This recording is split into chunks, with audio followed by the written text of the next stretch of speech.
সম্প্রতি আইলিডের উদ্যোগে আয়োজিত হলো ম্যানেজেরিয়া 2025 নামক আলোচনা সভা। প্রায় 90টি কলেজের ছাত্রছাত্রীরা অংশগ্রহণ করেন এই আলোচনার সভায়। যোগ দিয়েছিলেন শিক্ষকরা।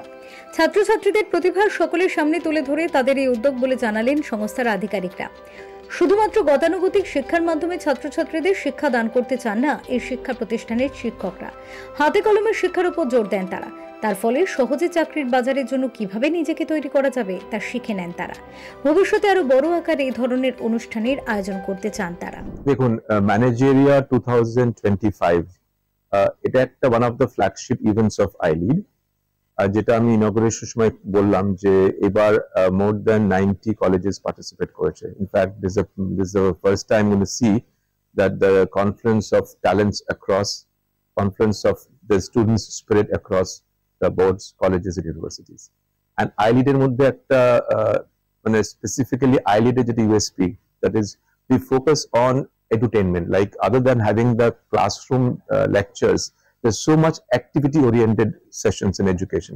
তাতে না ছাত্রদের ওভারঅল ডেভেলপমেন্ট খুব ভালো হয়, মানে তারা রিয়েল টাইমলি বুঝতে পারে what is conflict management, what is time management, what is resource management, and exactly team building and leadership skills টা তৈরি হয়ে যায়। That's the exactly platform which we are progressing. Bureau Report, Channel 10.